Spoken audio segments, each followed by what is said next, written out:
Et si les guerriers les plus puissants de One Piece pouvaient être vaincus sans même qu'on ait à les affronter? Et si Kaido, qui a survécu à 40 tentatives d'exécution, pouvait être piégé dans sa propre mort avec simplement de l'alcool? Et si Shanks, qui possède le haki le plus puissant encore en vie, pouvait être submergé sans même être vraiment touché? Ces personnages comptent parmi les plus forts de toute la série. Et si je vous disais que chacun d'eux a une faiblesse qui pourrait facilement les faire perdre n'importe quel combat? Oui, même Roger en a une, et certaines de ces failles sont tellement évidentes que vous vous demanderez comment ces légendes ont pu survivre aussi longtemps. De la stupidité dangereuse de Luffy à la folie héroïque de Garp, des crises psychologiques de Big Mom à l'inaction éternelle de Dragon, il ne s'agit pas de simples bizarreries. Ce sont des vulnérabilités critiques qui ont changé le cours des guerres, renversé des empires et failli tuer certains des personnages les plus puissants du monde. Et croyez-moi, une fois que vous les aurez remarquées, vous ne pourrez plus ignorer à quel point elles sont exploitables. Commençons par celle de Barbe Noire. Marshall D. Teach est l'un des pirates les plus dangereux encore en vie, maniant non pas un mais deux des fruits du démon les plus puissants qui existent. Cependant, il possède tout de même quelques faiblesses critiques. L'une des choses qui pourrait être utilisée contre Barbe Noire, c'est son étrange fruit du démon. Vous voyez, bien que le Yami Yami no Mi soit un Logia, il ne protège pas Barbe Noire des attaques physiques, et il peut toujours se faire frapper normalement. En plus de cela, chaque coup physique que reçoit Barbe Noire lui fait beaucoup plus mal que d'habitude, ce qui constitue l'une de ses plus grandes faiblesses. Une autre grande faiblesse de Barbe Noire est sa trop grande confiance en lui. Je veux dire, ce type a littéralement traversé Grand Line sur un radeau en bois, qui a été complètement détruit quand il a essayé de suivre Luffy sur un courant ascendant. Je ne sais même pas comment il a survécu à ça. Donc, je suppose que lui tendre une sorte de piège est une bonne idée, car il ne s'y attendrait probablement pas. Son arrogance le pousse à croire qu'il est invincible, même dans des situations où n'importe quelle personne raisonnable reconnaîtrait le danger. Un autre personnage qui ne semble jamais reconnaître le danger est Roronoa Zoro. Zoro est l'un des meilleurs épéistes du monde et a réussi à infliger de sérieux dégâts à certains des personnages les plus puissants. Il a laissé une cicatrice à Kaido, a vaincu King et continue de devenir plus fort à chaque combat.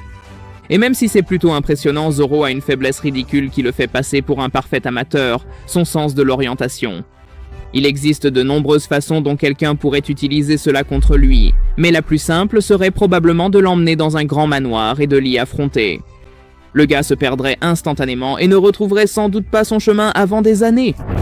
Une autre faiblesse de Zoro, moins souvent évoquée, est sa mauvaise habitude de ne prendre un combat au sérieux que lorsqu'il est au bord de la mort. Donc une bonne façon d'éviter un combat contre Zoro à pleine puissance serait d'essayer de le terminer aussi vite que possible, même si c'est plus facile à dire qu'à faire. On a vu ce schéma tout au long de la série, où Zoro expérimente avec ses adversaires, testant leurs capacités et leurs limites avant de recourir à ses techniques les plus puissantes. Contre Mr. Un, il a passé la majeure partie du combat à essayer de comprendre comment couper l'acier. Contre Kaku, il s'amusait à essayer de nouvelles techniques. Cette tendance à considérer les combats comme des exercices d'entraînement signifie qu'il y a une fenêtre d'opportunité au début de chaque affrontement où Zoro n'utilise pas toute sa puissance, et un ennemi intelligent pourrait en profiter. Ensuite, il y a Big Mom. À première vue, Big Mom semble pratiquement imbattable.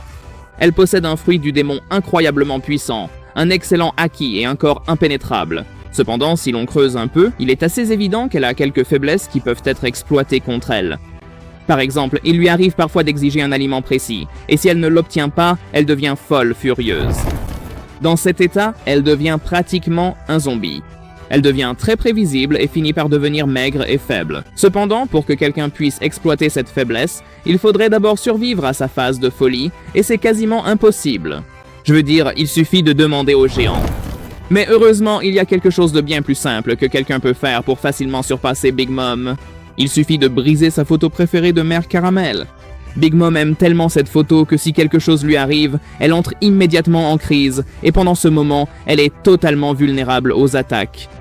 On a d'ailleurs vu cela dans la série, lorsque le plan de Biggie était de briser cette photo pour paralyser Big Mom et l'achever, un plan qui aurait facilement réussi si l'équipage avait eu un peu plus de chance. En quatrième position, nous avons Sanji. Les modifications Germa de Sanji lui confèrent une énorme montée en puissance, ce qui signifie qu'il ne devrait pas y avoir de moyen facile de le tromper et de le vaincre, sauf qu'il y en a un. Le problème qui hante Sanji depuis le début de la série, c'est son amour pour toutes les femmes et son vœu de ne jamais leur porter le moindre coup.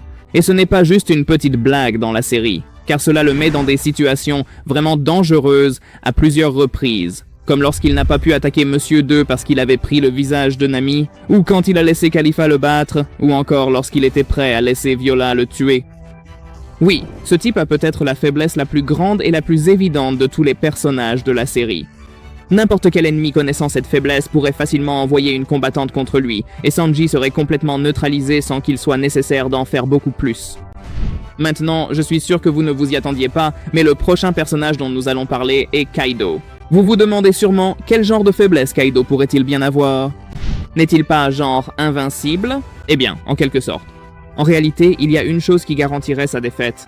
Premièrement, tout comme Barbe Noire, il ne se soucie évidemment pas de ses compagnons d'équipage, donc les utiliser est hors de question. Ce type était même prêt à tuer sa propre fille lorsqu'elle s'est mise en travers de son chemin. Cependant, ce que la plupart des gens oublient à propos de Kaido, c'est que ce gars-là a été capturé par la marine un total de 18 fois. Mais comment? Eh bien, pour se faire capturer autant de fois, cela signifie qu'il s'est battu à de nombreuses reprises contre certains des Marines les plus puissants du monde, comme Garp, Sengoku ou les amiraux. Aussi, il est important de se rappeler que les Marines attaquent rarement les empereurs d'eux-mêmes, ce qui veut dire que Kaido est très probablement venu à eux. Alors, comment quelqu'un peut-il utiliser cela pour les vaincre? C'est simple. Il suffit d'envoyer de l'alcool de qualité à Wano, d'attendre que Kaido se saoule, et il finira probablement par débarquer lui-même à Marineford, essayant d'affronter les 3 amiraux en même temps. Kaido peut être imprudent, mais il y a quelqu'un d'encore plus téméraire que lui. Luffy est actuellement l'un des pirates les plus puissants en vie, et même les 5 doyens ne représentent pas un si grand problème pour lui. Cependant, il a tout de même quelques faiblesses, dont l'une est qu'il se fatigue trop rapidement. Et ce qui est pire, c'est qu'une fois qu'il n'a plus d'énergie, il se transforme littéralement en grand-père. Cela dit, il n'est pas si facile de l'épuiser, puisqu'il était encore en pleine forme après avoir vaincu Rob Lucci, qui est très fort. Heureusement, Luffy a une autre faiblesse qui est bien pire que celle-ci. Il est, eh bien, idiot. Il n'y a pas de façon polie de le dire. Il est tellement facile à duper, comme lorsque Baggy a essayé de le tromper à chaque occasion pendant Impel Down, mais Luffy ne s'en est absolument pas rendu compte. Il a aussi fait entièrement confiance aux habitants de Whiskey Peak et s'est endormi entouré de centaines d'entre eux. Cela aurait été sa fin si son équipage, qui avait un peu plus de jugeote que lui, n'avait pas remarqué qu'il s'agissait d'un piège. Sa crédulité ne se limite pas à faire confiance aux mauvaises personnes. Dites à Luffy qu'il y a de la viande quelque part et il s'y précipitera sans réfléchir. Créez une fausse urgence où quelqu'un a besoin d'aide, et il foncera sans se demander si c'est un piège. Ses instincts de combat sont incroyables, mais sa capacité de raisonnement est celle d'un enfant, ce qui le rend étonnamment facile à manipuler malgré sa force écrasante. Comme son petit-fils, Garp est aussi présenté comme quelqu'un de décontracté, mais je ne pense pas qu'il soit aussi naïf que Luffy, donc il va falloir lui trouver une autre faiblesse. Utiliser l'eau est également hors de question puisqu'il n'est même pas utilisateur d'un fruit du démon. Alors, quelle est exactement sa faiblesse? Eh bien, tout d'abord, il y a des spéculations selon lesquelles il se serait retenu contre Kuzan lors de leur combat. Ce que je peux tout à fait croire, puisqu'il n'a pas non plus laissé Luffy le vaincre à Marineford. Donc, je suppose que si vous devenez de bons amis avec lui, il vous laissera simplement gagner. Mais ce serait vraiment difficile à faire, et cela prendrait des années. Heureusement, il existe un moyen plus simple. Tout comme ce qui s'est passé dans la série, si quelqu'un enlève une personne proche de Garp, il viendra à sa rescousse sans hésiter, peu importe contre qui il doit se battre. C'est certes héroïque de sa part, mais c'est aussi une très mauvaise idée car sans aucune préparation, il se jetterait littéralement dans un piège. Pour quelqu'un de la force légendaire de Garp, cette vulnérabilité émotionnelle est une faiblesse qui est exploitée encore et encore. Ensuite, nous avons l'un des personnages les plus surpuissants de One Piece, Barbe Blanche. Comme tous les personnages dont nous avons parlé jusqu'à présent, il a tout de même une faiblesse évidente que n'importe qui pourrait exploiter. Il considère chaque membre de son équipage comme son propre enfant. Bien que cela ne soit pas un problème en soi, cela a entraîné de nombreux événements fâcheux au cours de sa carrière de pirate.